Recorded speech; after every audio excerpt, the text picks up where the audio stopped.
Hello friends, it is a database management system NPTEL course week 7 assignment which is conducted in August 2019. Question number 1. It is given consider the following schedule which is having three transactions T1, T2, T3 and it is clearly given Rx is called read operation on X, WX denotes write operation on data item X by some transaction Ti. Now question is choose the correct option for the above transaction schedule. Here options are given view serializable, conflict serializable, both view and conflict serializable but not view serializable. Question is about serializability. And first we have to check for conflict serializability. To test conflict serializability, we have to construct a precedence graph. Now here in the precedence graph, we have to draw one vertices for each transaction. Now here we have three transactions 1, 2, 3. We have to draw three vertices T1, T2 and T3 and we have to draw edges in the graph for each of the conflict operations. Here I am writing the conflict operations.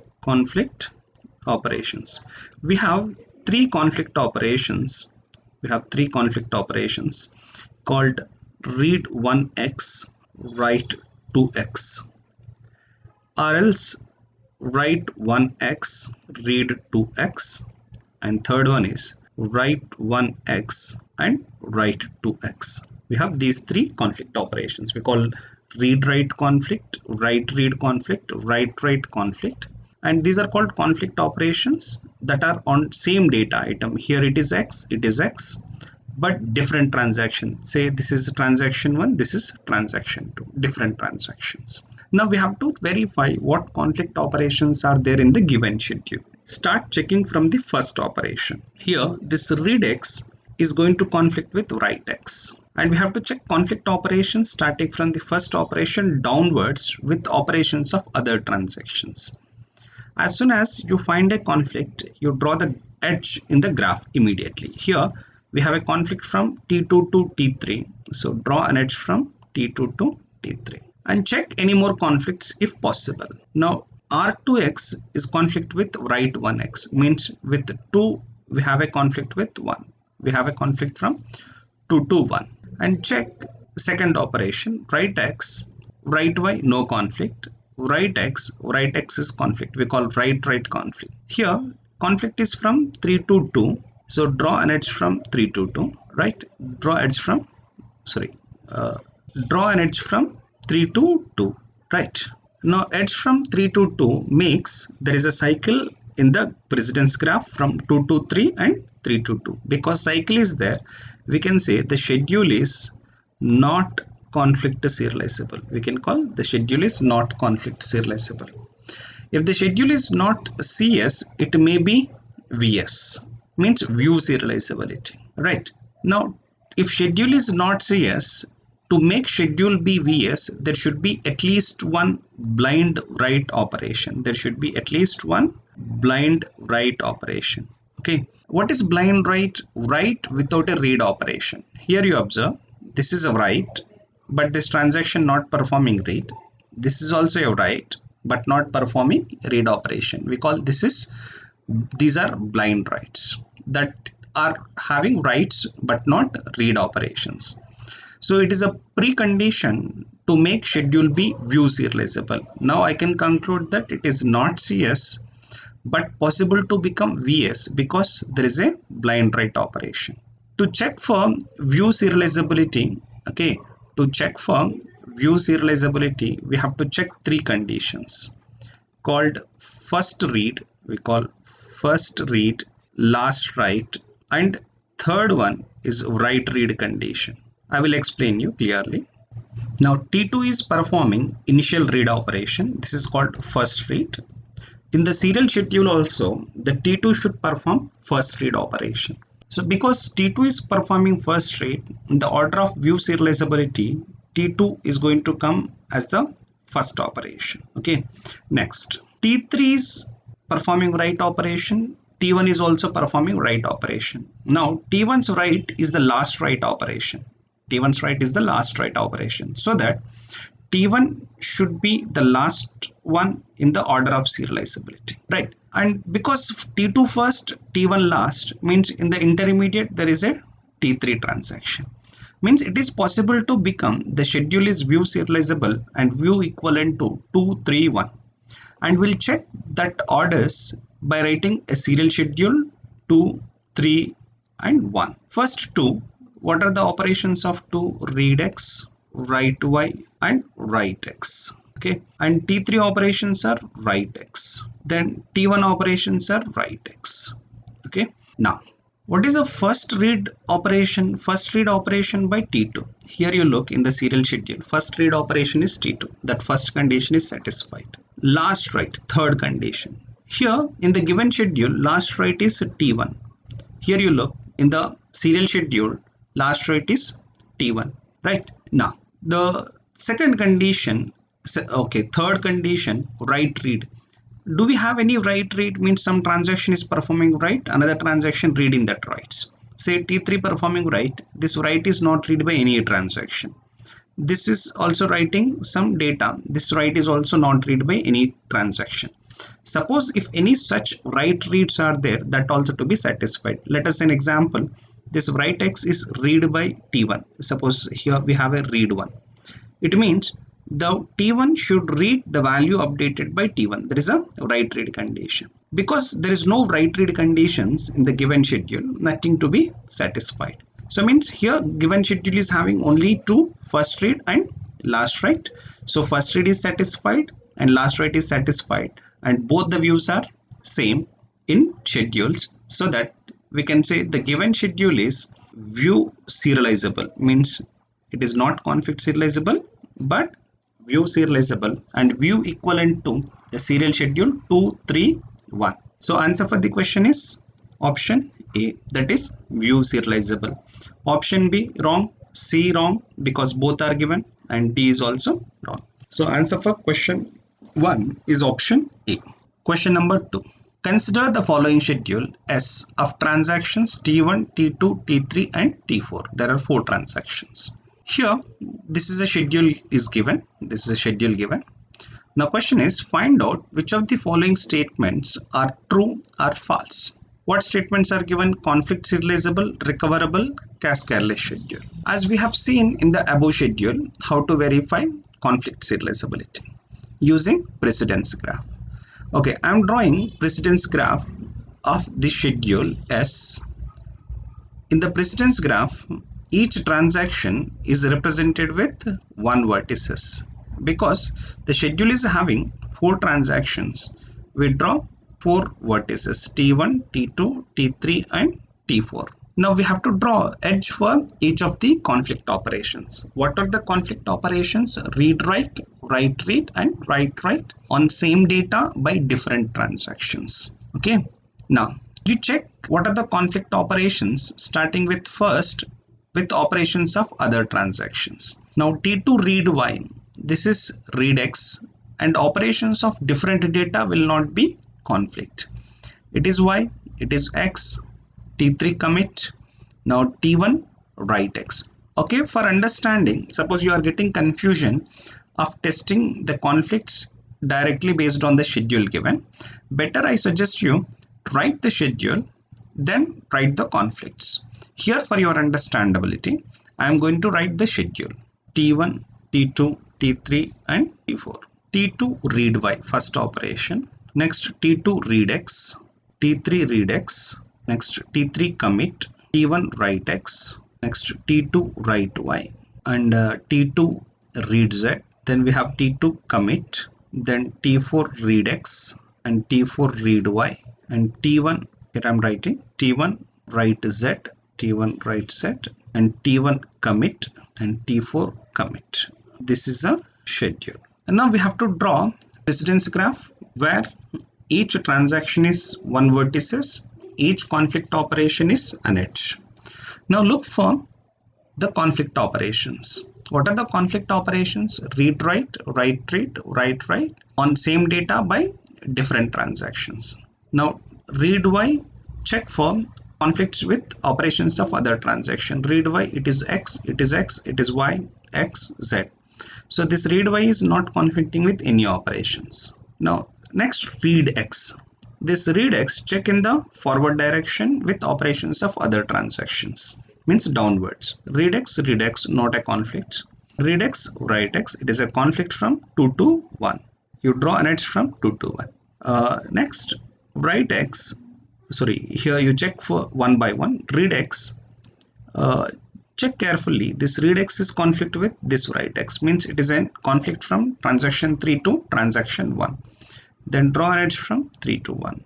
Next you check with the fourth operation, write X with operations. And actually friends, you have to observe one point here. Here I have drawn T3 to T1 is an edge. T3 to T1 is an edge.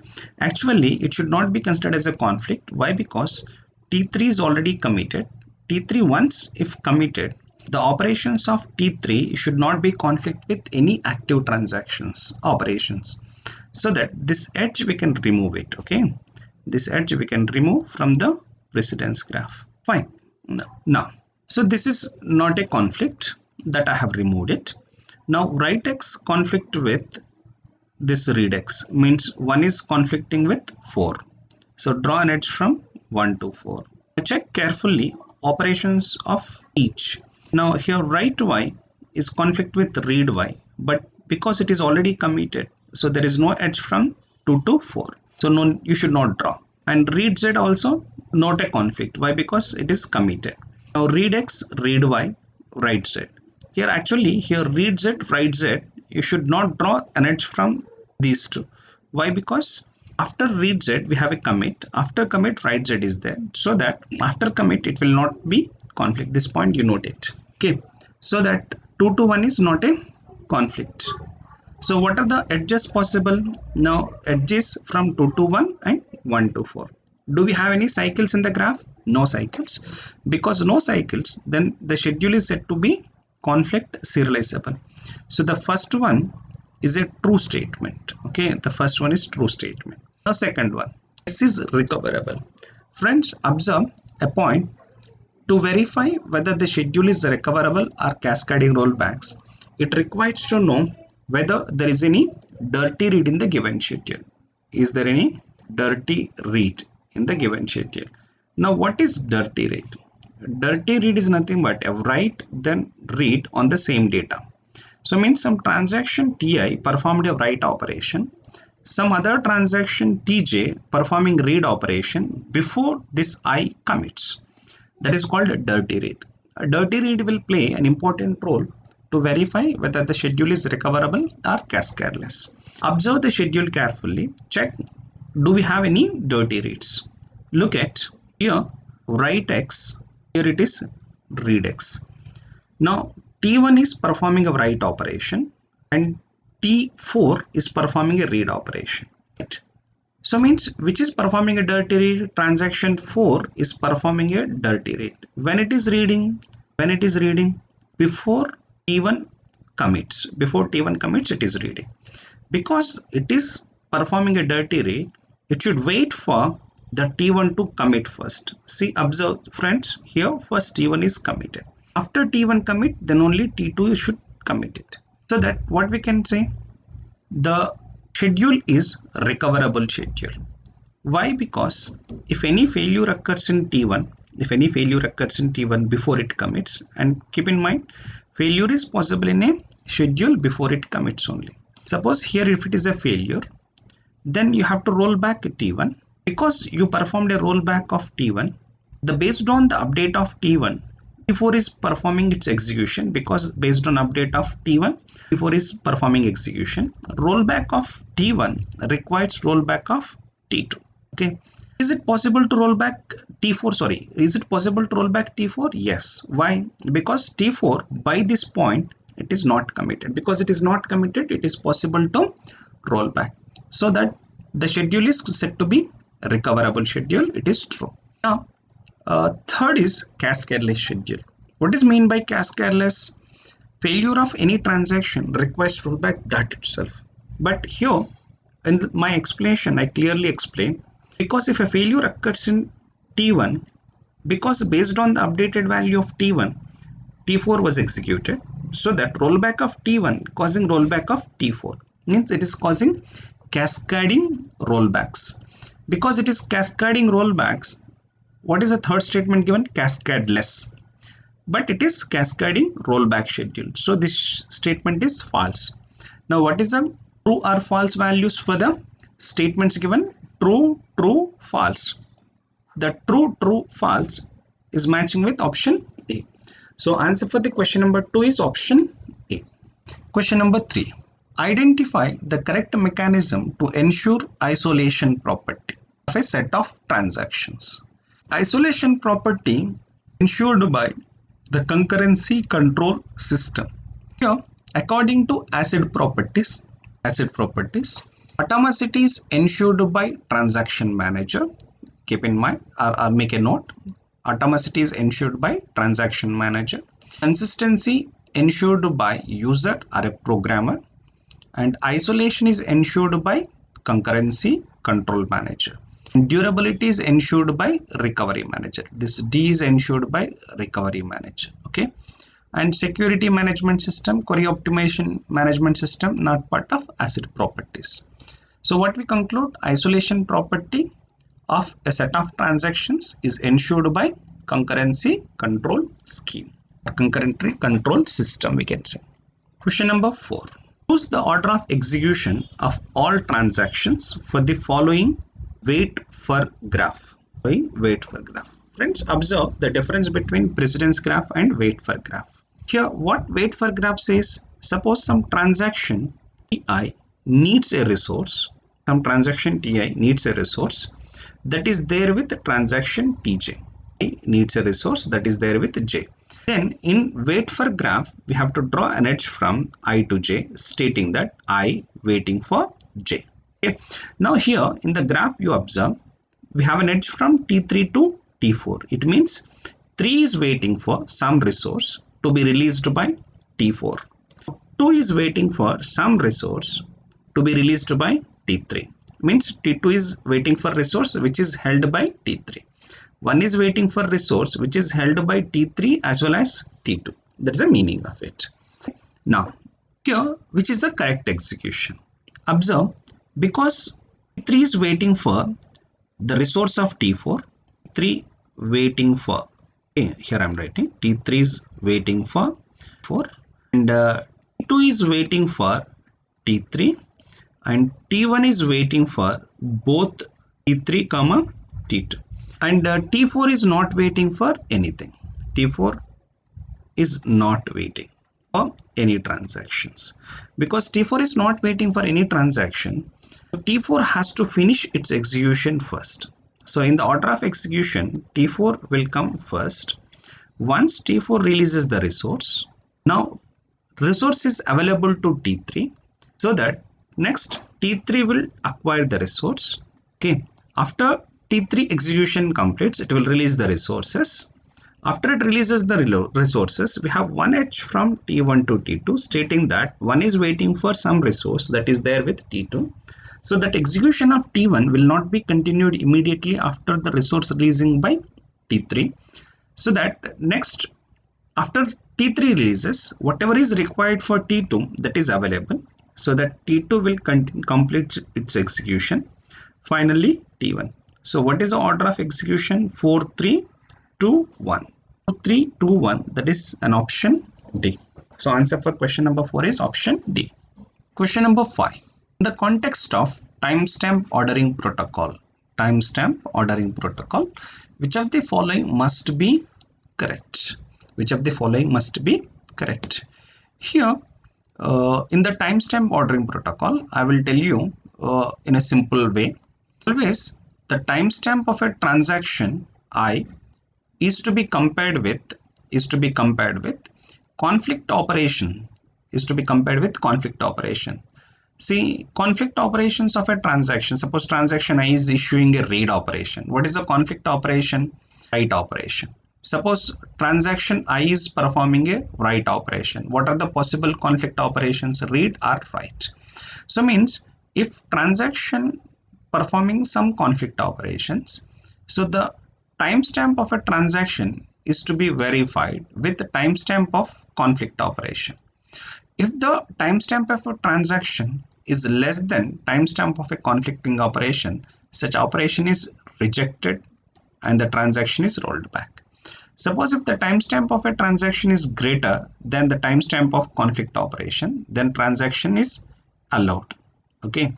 As a summary I have told, actually there are 2 rules for read operations and 3 rules for write operations are there. Just you have to go through all the rules, okay, which is available in the slides provided by NPTEL. In meantime, if any question is there, I will explain that all the rules also. But as a summary, if timestamp of a transaction is lesser with timestamp of conflict operation, such operation is rejected, transaction is rolled back. If timestamp of a transaction is greater than timestamp of a conflict operation, it is allowed. Now look for option A. Option A, what it is given, if timestamp of Ti greater than or equal to R timestamp of Q, the operation is rejected. If it is greater than or equal to, it is not rejected, it is allowed. Here rejected is incorrect. Option A incorrect. Option B, if timestamp of Ti greater than W timestamp of Q, because it is greater than, the operation is rejected. Actually, if it is greater timestamp, it will not be rejected, it is allowed. So option B is incorrect. Timestamp of Ti lesser here. If it is lesser timestamp, the operation is rejected, it is correct, and Ti is rolled back. It is correct. So answer for the question is option C. Also check for option D. Here it is lesser timestamp, but what it is given, W timestamp of Q is set to TS of Ti. What does it mean? The transaction is allowed. But if it is lesser, it is not allowed. It is to be rejected and rolled back. Reject, roll back. Is it showing reject, roll back? No. So option D is incorrect. Question number 6. Which of the following statement is false? Which is false? Option A given, if any schedule is neither conflict serializable nor view serializable, then the schedule must be inconsistent. Actually, we have serializability mechanism says that a concurrent schedule is equivalent to some serial schedule. It is assumed that if a concurrent schedule equivalent to serial schedule, it is ensuring consistency. It means the effect of a concurrent schedule same as serial schedule, and moreover the effect of serial schedule is always consistent. Here observe the point, in serializability, that may be either conflict or view serializability, we are checking the effect of that concurrent schedule, is it equivalent to some serial schedule for ensuring consistency. If it is equivalent to some serial schedule, we can definitely say it is consistent. But if it is neither conflict nor view serializable, then we cannot say the schedule always leads to inconsistent state. May be consistent, may be inconsistent. But what it is given, then the schedule must be, it is given a must keyword, must be inconsistent. So that this statement is a false statement. Option A is the answer for the question number 6. Option B, timestamp protocol ensures freedom from deadlocks. Timestamp protocol, we don't have any lock instructions, because no lock instruction, no transaction waits for any other transactions, so that the timestamp protocol ensures freedom from deadlock. This is a statement. Okay, this is a true statement. Option C given, strict to two-phase locking protocol ensures cascading rollbacks. It is also a true statement. Lock point of a schedule, lock point of a schedule in two-phase locking protocol indicates the final lock of the schedule. This is also a true statement. Okay, so answer for the question number 6 is option A. Question number 7. Consider the following schedule. This is a schedule is given T1, T2, T3 with certain operations. Rx denotes the read operation on data item X by transaction Ti. Wx denotes write operation. Now question is, how many conflict serializable schedules are possible for the above schedule? How to find the number of conflict serializable schedules? One thing, we draw a precedence graph for the schedule given. In the precedence graph, we have to draw one vertices for each transaction. Now T1, T2, T3, three transactions. So that we need to have three vertices in the precedence graph. Edges corresponding to the conflicting operations. Now how to verify the conflict operations? In the previous question also I have explained. What were the conflict operations? Read write, write read, and write write on same data by different transactions. Keep in mind this point. Okay. Now the T2 read X checked, is it conflict with any operations of other transaction? This is why read read is not a conflict. Read Z, write Z, read X, no conflicts. Second operation means this one, we call it as a timestamp order. It is a timing sequence. We'll go one by one in sequence. Read Y, it is not conflict, it is not conflict, so that it is a conflict with write to Y. Means read 1Y, write to 2Y. That is a conflict from 1 to 2.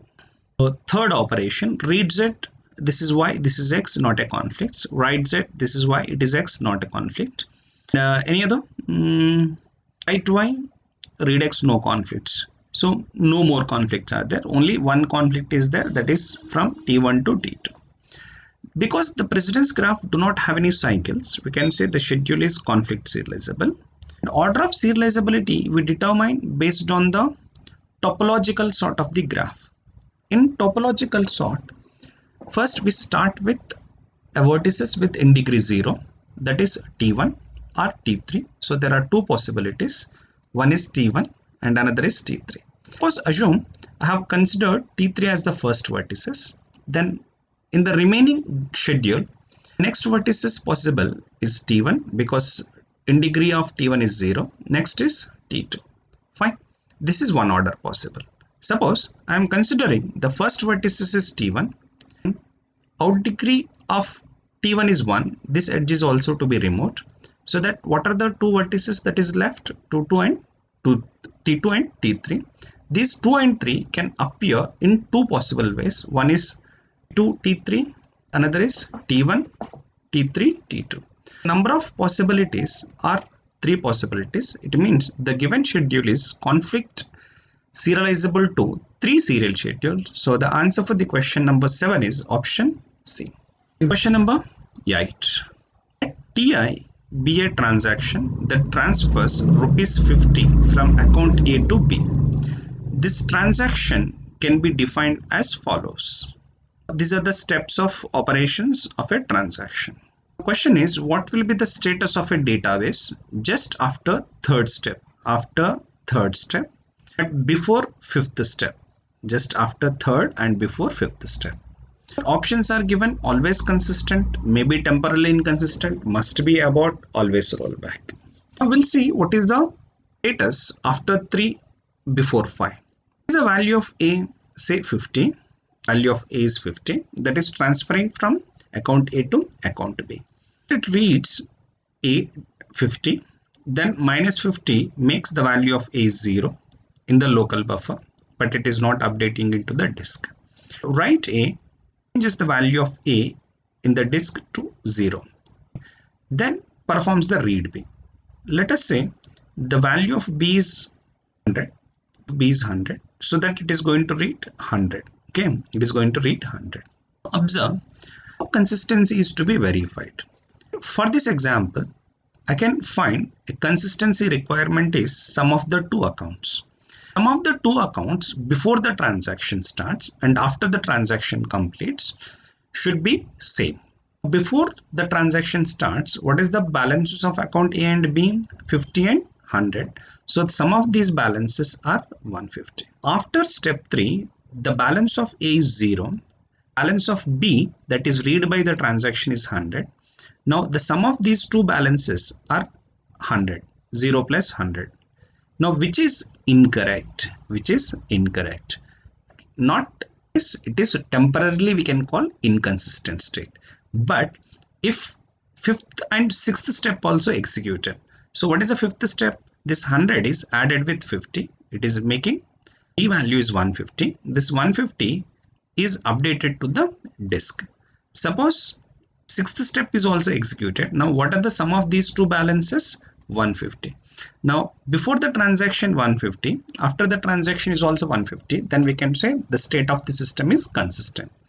After step 3, before step y, what is the state of the system? 100. We can call this state is temporarily inconsistent, or we call incorrect state. So answer for the question is option B, maybe temporarily inconsistent. Question number 9. Consider the following schedule. Here a schedule is given having 4 transactions. Fx denotes read operation, Wx denotes write operation. The correct execution order of the above schedule S. Find the order. We will draw a precedence graph. Here I am drawing the precedence graph. Precedence graph, each transaction is represented with 1 vertices, T1, T2, T3, T4. As 4 transactions, we represented with 4 vertices. Edges corresponding to the conflicting operations. Again, I am repeating. There are 3 conflict operations: read x, write x, write x. This is first conflict. Write, read, write on the same data by different transactions are the conflict operations. We call read, write conflicts. If it is a conflict is there from transaction I to j, we have to draw an edge from I to j. What are the possible conflicts? Read x, for this read x is conflict with write x operation, means it is a conflict from 2 to 4. Then we have to draw an edge from 2 to 4. And this read y is going to conflict with this write y. It is a conflict from 3 to 1. Draw an edge from 3 to 1. And write x conflict with this write x. This is 2 to 4. Already we have drawn. Drawing one time is sufficient. No need to draw multiple edges. Write y, again it is conflict with read y and write y. That is also conflict from 3 to 1, because we already drawn, need not to draw once again. Look for this one. Read x conflict with write x, conflict from 4 to 3. Draw an edge from 3. Also check any other. Read x conflict with write x conflict with read x, write x. Any other possibilities? You can see one more possibility. This write x is also conflict with write x. This is a conflict from 2 to 3. So draw edge from 2 to 3. No more conflicts are possible. Observe precedence graph. Do we have any cycles? Because the precedence graph do not have any cycles, and don't get confused friends. This is 2 to 4, 4 to 3, but we don't have an edge from 3 to 2. This is 2 to 3. So it is not a cycle. So no cycle, the schedule is serializable. The question is, we need to find the order of serializability. Order of serializability, we have to start with in degree 0 vertices. From these 4 vertices, degree of T1 is 1, degree of T2 is 0, degree of T3 is 2, and degree of T4 is 1. In degree of T2 is 0. So the first vertices in the ordering will be T2. Just imagine we remove this T2 along with the outgoing edges. Now next vertices with in degree 0 is 4. But it is next vertices is T4. We remove similarly T4 along with outgoing edges. Next vertices in degree 0 is T3. Now remove T3 along with outgoing edges. The last vertices is T1. So what are the order of execution? 2, 4, 3, 1. That is matching with option C. So answer for question number 9 is option C. Question number 10. When a transaction completes the execution of its final statement, enters a state. What is the name of it? This state.